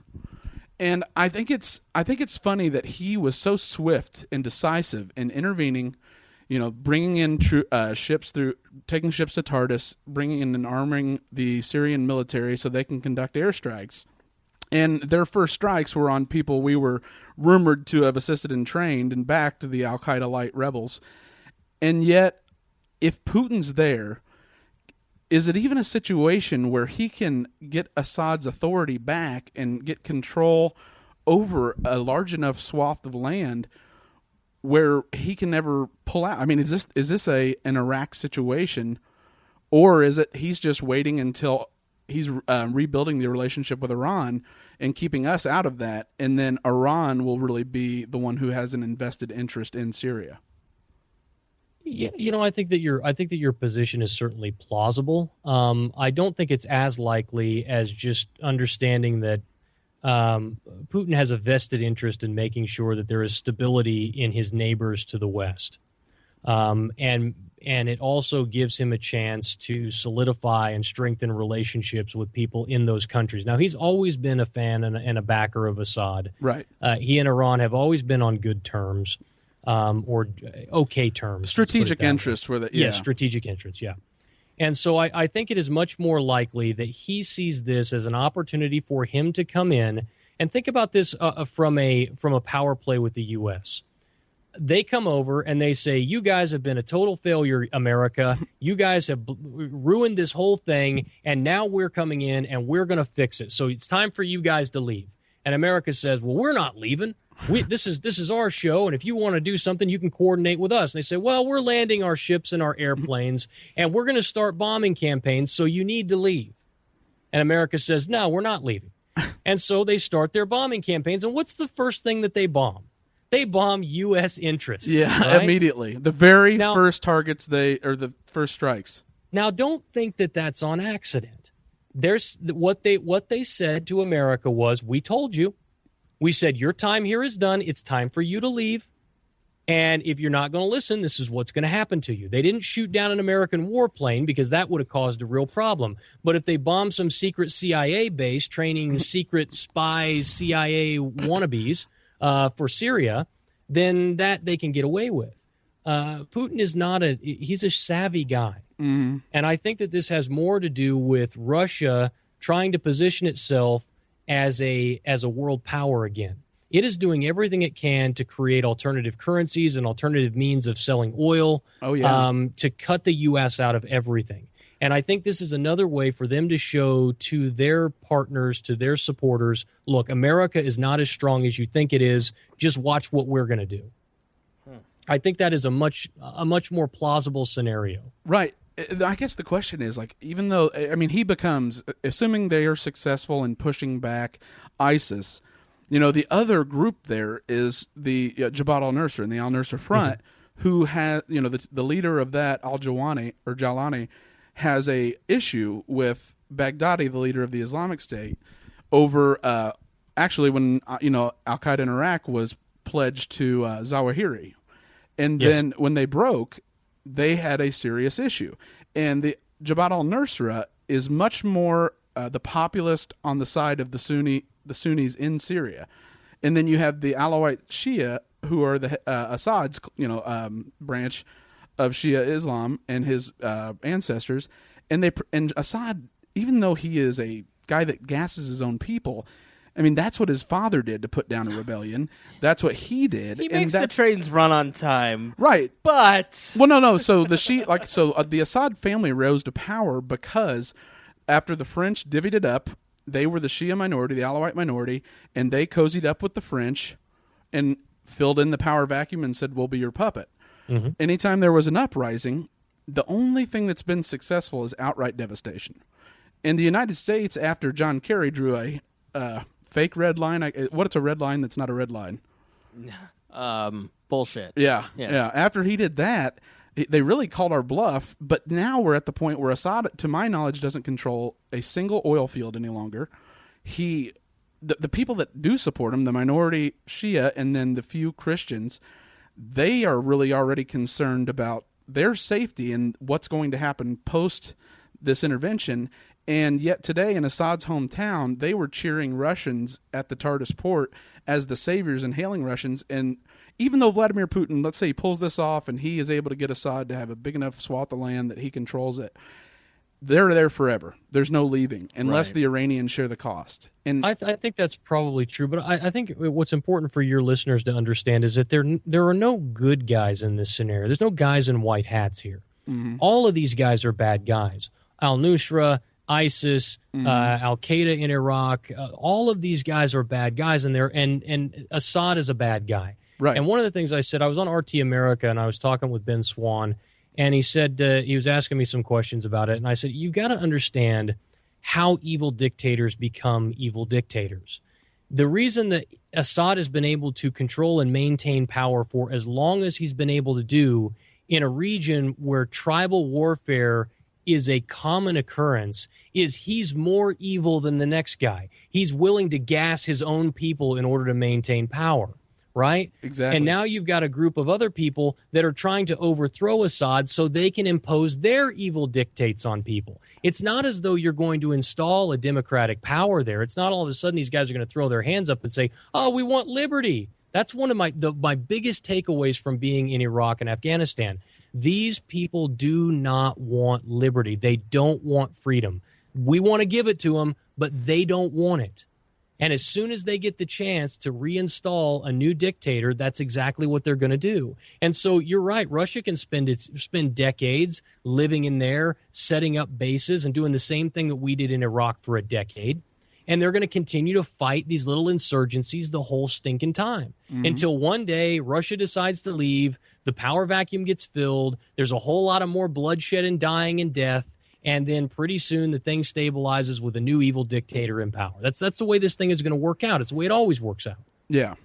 I guess that's the question. Isn't that tough from a libertarian perspective? Because there's a thought that we're sort of marching towards something that, liberty's spreading. And obviously in this world, it's hard to see that. Like we had a bit of an upswing in the American media with Edward Snowden and Rand Paul and, the filibusters and that type of thing.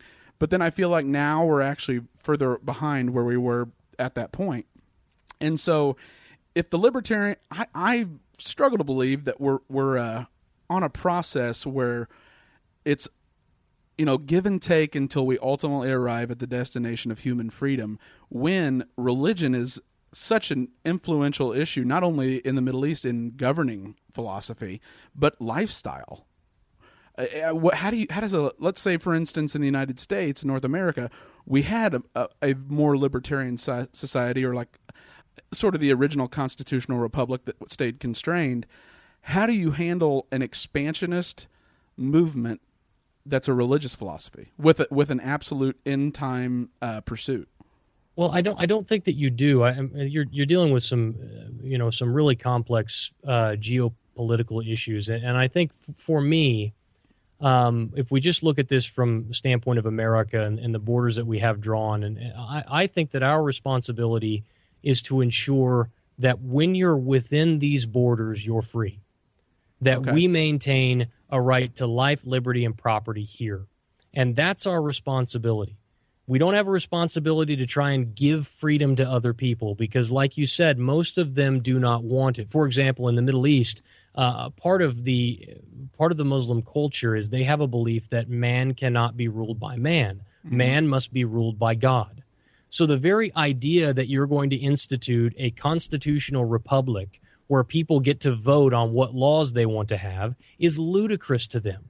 It can't be. It violates their entire culture. It's also a tribal culture. I mean, it is very much a tribal culture. And so my point being is that we have more than enough to deal with here at home. And I have always been a believer that we use violence only to defend liberty, only to defend our individual liberty. And if you want to come here and live here, you can do that. But we're not going to go and try and fight and preserve or provide liberty elsewhere. Our job is to provide it here at home for the people who reside within these borders. And we have a hard enough time getting them to want it. I would argue. That's right. Yeah, I would argue that our founding was intended that way. But yes, at this point, the use of violence. I mean, if you take it down to a philosophical level, we use violence to get you to pay taxes. It's the threat of violence, not actual violence. It's the threat of being incarcerated, or it's still force. Force has become an incredible tool in our society, and you see the erosion of our culture. A lot of it has to do with the fact that violence is our first instinct. Anger is our first instinct in this society anymore. Everybody's got to be outraged and angry and pissed off, as opposed to live and let live. Let them live their lives as they see fit.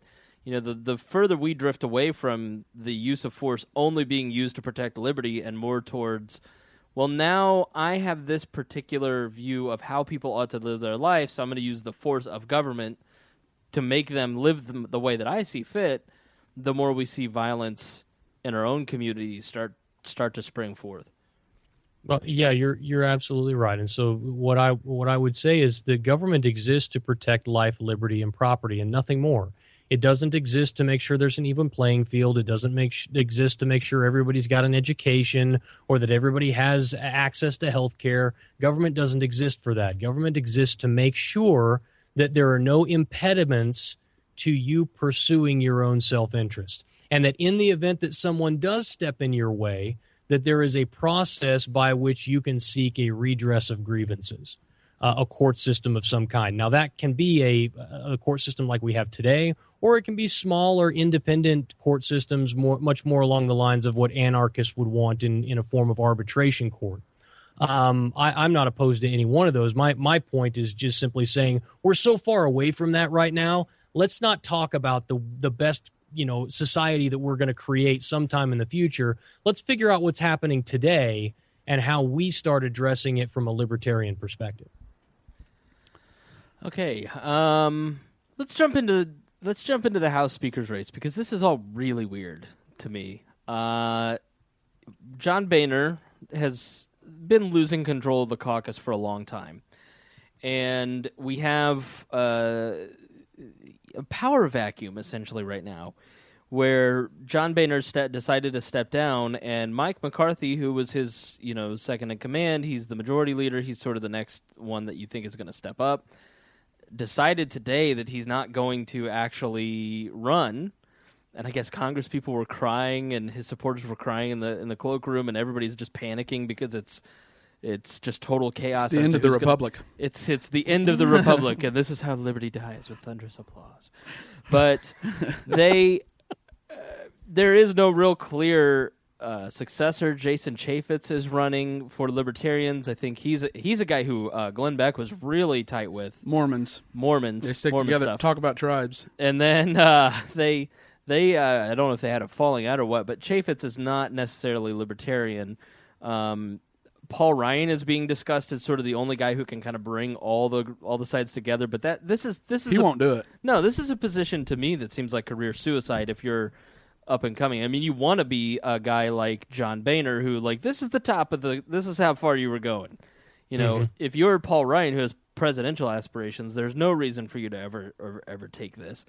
I'm not sure. Well, what I think happened was I think Boehner just finally decided, look, I don't have any I can't get anything done. I'm sick and tired of this. I'm not going any higher than this. It's not like I'm going to run for president.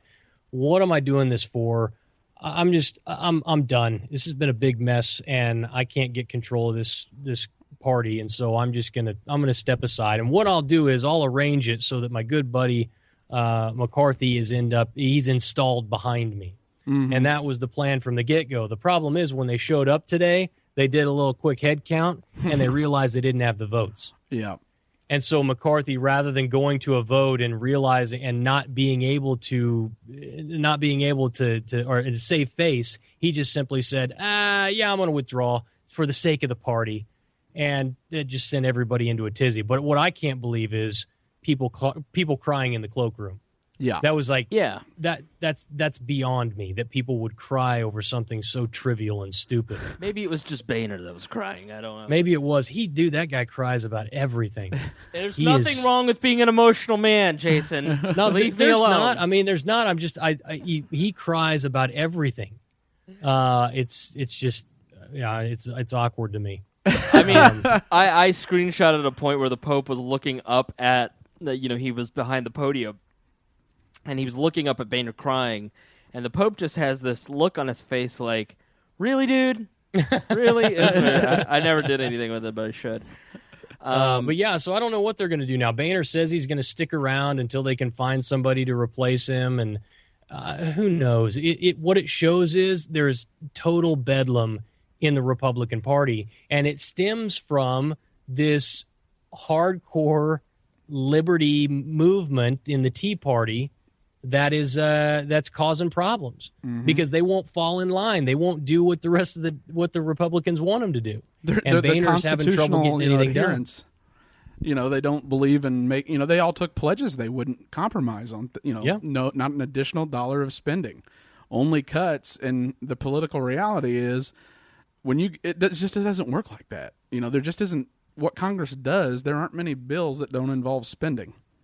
Well, I got to tell you guys, I like it when Congress doesn't get anything done. Right. There are very few things that Congress is doing on a day-to-day basis that really need to get done. The things that they really need to do, like pass a budget, they can't ever accomplish. Mm-mm.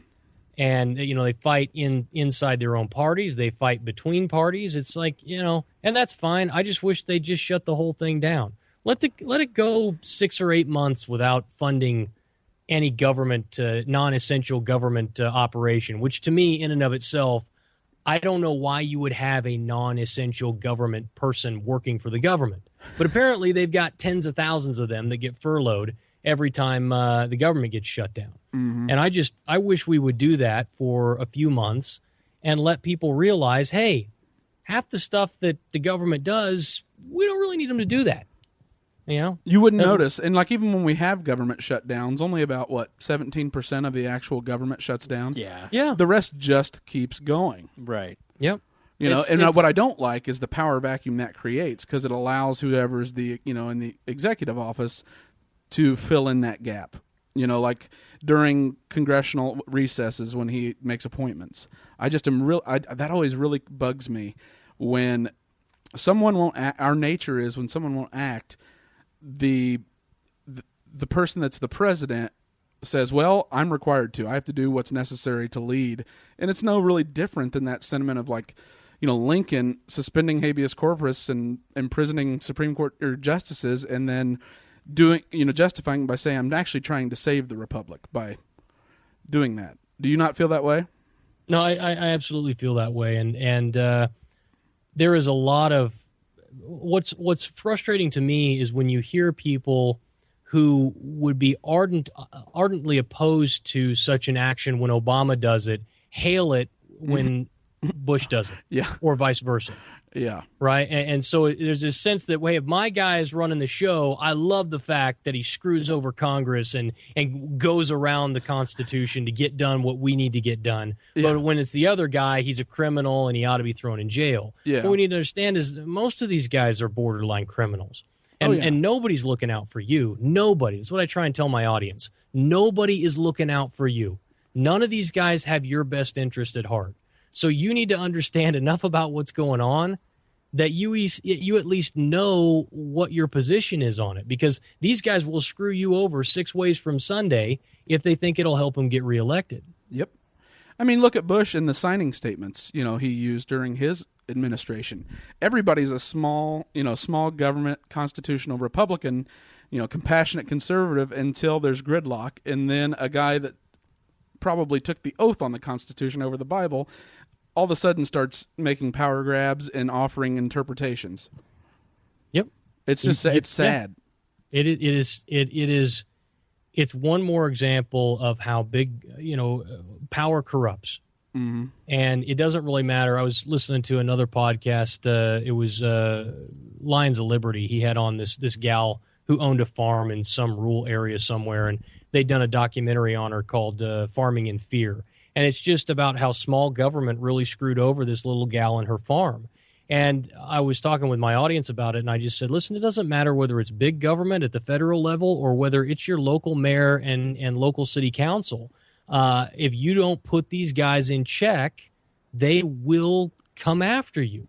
They'll try and violate your property rights. They'll try and violate your civil liberties. You've got to be Johnny on the spot. And what I really think we need is a cohesive message inside the libertarian movement that says, here's what we believe, here's what we're going to get behind, here's the direction we're going to go, and I'm going to do this, and anybody else who wants to join me can come along for the ride.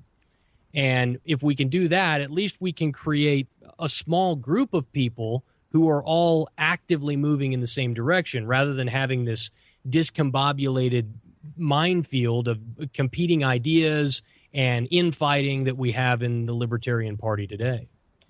So, as far as politically, like how do you vote, and how do you persuade your listeners to get politically active? Like, at what level, what party? I mean, do you even get into that? I get into some of it. I am still a registered Republican because I like to affect Republican primaries, and in my state, I cannot vote in a Republican primary if I am not a Republican. But last election cycle, I voted for the Libertarian candidate, and I will likely do either a write-in or the same this time, considering who I think is probably going to end up getting the nomination, because they won't get my vote. What I tell people is it starts at the local level. It starts with you getting active in your local community and at some political level. Because that's what it's really going to take. If we don't think we can change things politically, then the only other option we have is violence. And since I don't advocate violence, I don't think that we're at a place now where we have no other option but violence. I think that there is still a path. Then we need to pursue that to its end. And so I tell people it's important first that you get active and that you understand the issues and you be able to communicate them with your friends and relatives. And then one step beyond that would be local government. And then how they vote, who they vote for, that's their opinion. That's their decision. We talk about Rand Paul, and we've got some guys who like Ted Cruz who listen to my show. And I'm whatever. That's how you vote, and how you do that is your business. My business is to come out every single day and advocate for liberty, and so that's what I do. Who do you think will be on your ballot in November for the Republican and the Democrat? I think the Democrat will probably it depends. If Vice President Biden runs, thank you. Got all these names swimming around in my head. If Biden runs, I think Biden will be the nominee. If Biden doesn't run, I think there's a very good chance that we will see Bernie Sanders as the nominee. Really? I've heard that theory floated a lot, actually, that Biden gets in and splits the moderate vote from Hillary, and then Bernie, it gives Bernie an actual push and more money, more volunteers, and he could actually secure the nomination if Biden gets in. I think if Biden gets in, he sucks votes from both sides. I think he sucks the Hillary vote away because Hillary's running on fumes now anyway, and I think he's going to suck the Sanders vote from anybody who just really hates Hillary and thinks she's despicable, and so they're going with a Bernie Sanders. Bernie Sanders has a better grassroots campaign than any of the other candidates right now on maybe in both parties. So I think it's going to be a Biden or a Sanders, depending on if Biden gets in or not. And then on the Republican side, for me, it's almost too early to call, but I think Rand is out. I think Ted is out. I think you'll most likely end up with a Rubio or a Jeb Bush or somebody like that. Not Donald Trump, huh? No, I don't think Donald Trump will make it.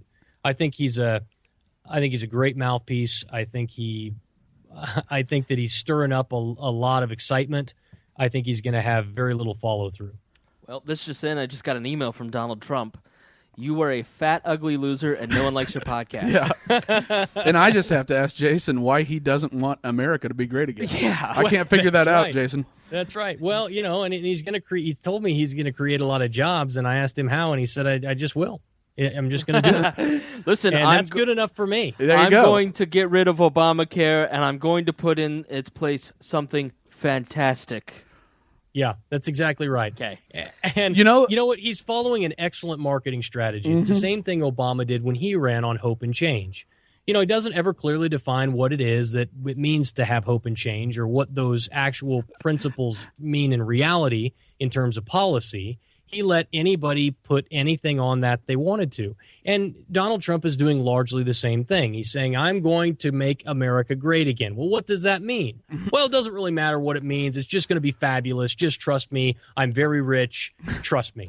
I'm very rich. If you go and watch the Daily Show with Trevor Noah's, Donald Trump is our first African president. I posted it up on the We Are Libertarians Facebook page. It is one of the best pieces from The Daily Show in the history of The Daily Show that I have ever seen. It's amazing. Wow. I'll have to go check it out. It is so funny. Though, I watched Bill Clinton on Stephen Colbert, Colbert the other night. And Bill was amazing. I mean, he's always amazing that, Colbert set him up to crucify Trump.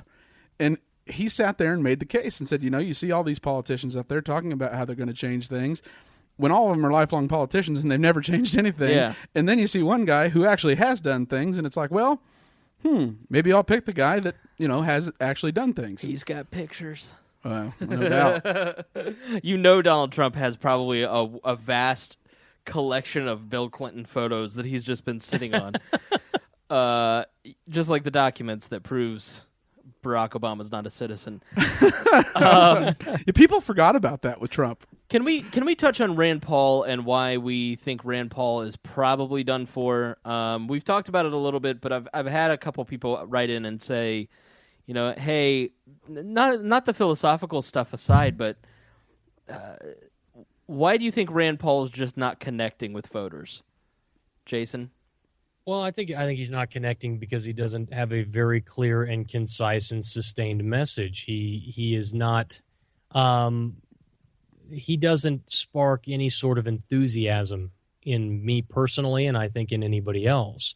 And he's trying to thread the needle between. See, I said at the beginning when he ran, I said I'm afraid that people are going to project Ron Paul onto Rand Paul, and that Rand is going to be expected to come in and carry the torch for Ron. And I think Rand recognized that if he wanted to actually become president, he was going to have to modify the message a little bit. I think what he ended up doing was he ended up playing the game a little bit too much.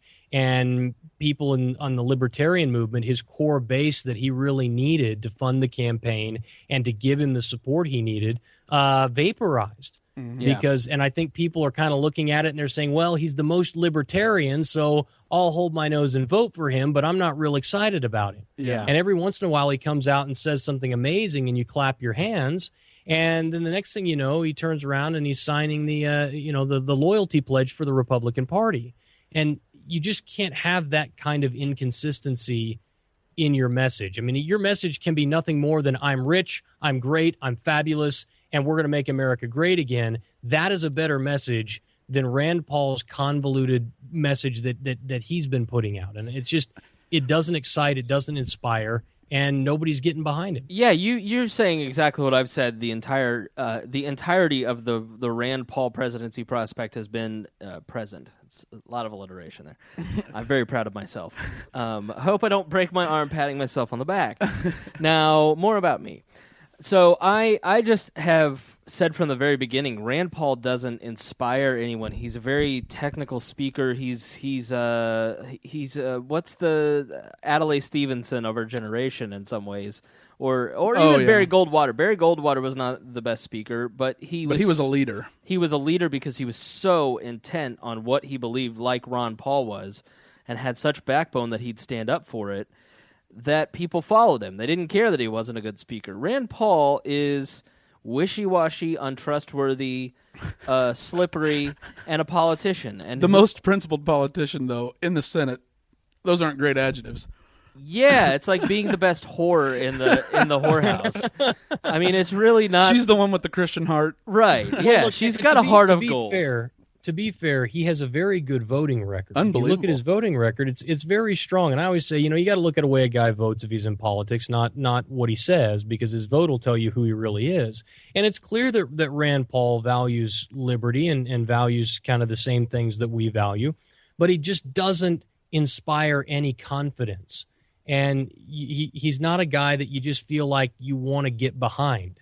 And I think that's what you said, exactly what you said. It's been a problem since he started.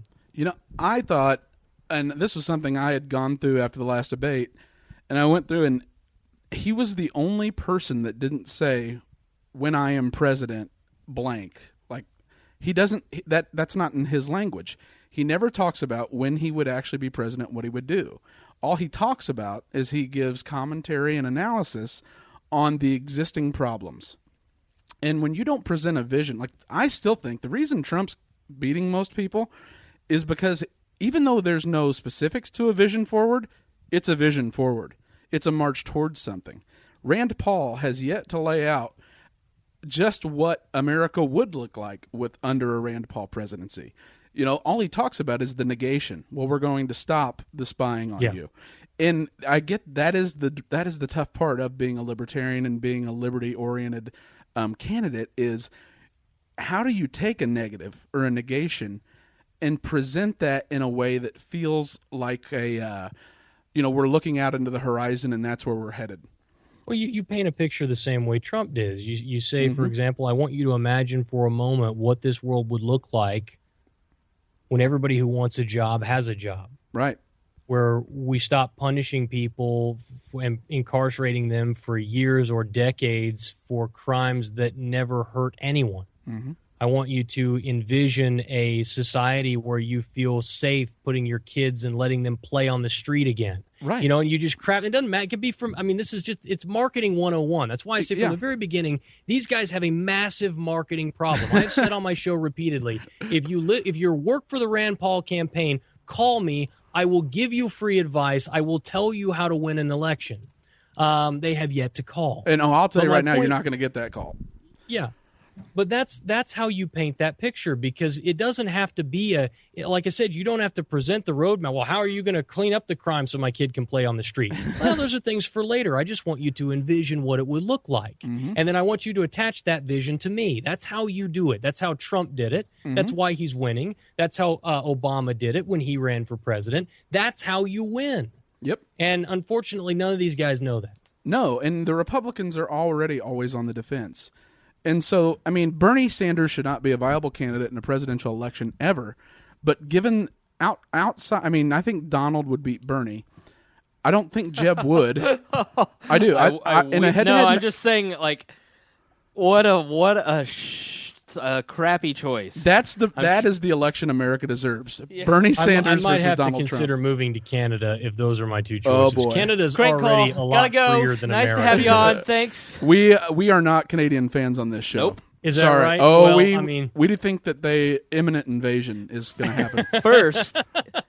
first, I'm just saying, if my choice is Trump or Sanders, Montreal might be in the cards for me. Oh boy, I would stay here because it would be so much fun. oh yeah. Don't miss kidding? the party. I work for a comedy radio show, and I have a podcast where we do nothing but make fun of politicians. I'm praying for Trump Bernie. I've got my Bernie Sanders voice down, and so I've been telling the guys I hope he goes all the way to the end because I really want to keep doing the voice. I think it's hilarious. He wants us to be more Scandinavian, and he's a socialist from Vermont whose constituency is 95% white. How could we be? How could I mean? What are you going to do to be more Scandinavian than that? He, Right. I guess he ran as a libertarian. God. He ran libertarian-ish at some point in his career. I posted the evidence up on the We Are Libertarians Facebook page. So go check that out. Well, we got to wrap up because I have to go to bed. I'm a very tired boy. I only got a 20-minute nap this afternoon. So I here's how this ends. Okay, not society, this podcast. We give each of us, we get to go around the table. If there's anything that we'd like to say, anything that you'd like to promote, I dare say if you'd like to do any self-promotion, there is no time limit, but please be respectful of the audience. And you may, if you miss something and we moved on too quickly, or if there's a topic we didn't get to, it's open season, Jason. So whatever you'd like to talk about, we can have Greg go first, or you can go first, and he'll show you how this is done if you'd like. That'll work, Greg. Go ahead. Sounds very complicated. These are tricky. I want to make sure I got all the rules. So, Exactly I'll right. go second. Well, I would actually. I'll tell you what's been interesting to me is even though I supported Biden a long time ago, I am a little interested to see if he actually declares, because it sounds like they're going to let him participate in the debate without even declaring for president. And one issue we didn't talk about tonight, which we were originally planned to, but this has been a lot of fun. And Jason, thanks so much for coming on. You bet. It's been a Absolutely. blast to get to hang out with you digitally, and hopefully someday in the future we can do a live show or something like that. You bet. But I think that in the debate, Hillary's in serious trouble, especially with all the confusion going around. When her own attorneys are saying she needs a criminal defense attorney, there's something brewing. And Bernie Sanders isn't a real alternative, especially within the Democratic Party. The Republicans tolerated Ron Paul, but Democrats have no time for somebody that's a socialist. But I think there's a chance Jim Webb could stand out in a debate. And Yes. I've always thought so. I agree. And also with the Trans-Pacific Partnership looking like it's finalized. Not and going about to, Maya. No, it's not about trans people that live in the Pacific. It's about our new, I guess you could say, global NAFTA. Okay. And there's been a lot of sticking points on how long you can a pharmaceutical company can compete and develop an alternative, in order to deliver the drug cheaper, like a generic. And I just think that it's going to be really tough. Joe Biden's going to do really well until it comes to this, and big labor is going to back Hillary or Bernie. And Jim Webb is going to stand out in the debate if he gets in and he gets enough questions, because you talk about a guy with command presence and absolutely no, at the moment, political support. But should he have a standing out moment, I could see a groundswell behind him if Biden has enough of an issue with the big labor that he isn't able to secure something or decides not to run. I totally agree. I think Jim Webb is he's somebody that is conservative enough or conservative looking enough. Mm-hmm. He seems conservative enough. Reagan's Undersecretary of the Navy. Yeah, that he's got just that swagger and that confidence that he's a dangerous person. Mm-hmm. If you're Hillary Clinton or Joe Biden or Bernie Sanders, which I still cannot believe Bernie Sanders is in the discussion for real. Hi, Mittens. Okay, so it's just a free-for-all. Whatever you'd like to say, this is your time and opportunity. Go forth, young man. All right, man. Well, we have covered a lot, and it's been a really great time. And I just want to thank you, both of you guys, for having me on the show. And I had a really good time. And just, hey, if your listeners like this and they want to hear something every single day, just come on over and give my show a listen. And if you don't like it, feel free to not send me an email. Just feel free to stop listening. Go back in the basement. If you love it, make sure you send me an email. Yeah, and we're issuing a command This isn't maybe. Every listener, this is a fatwa. And if I find out that you didn't download Jason's show and become a subscriber, I will meme you to death. I will Jihad John you digitally. Thanks, guys. Thanks. All right. Well, thank you very much for coming on the program. We have talked about this for months, and it's great to introduce you to our listeners. And please go check out jasonstapleton.com. See what a handsome man he is.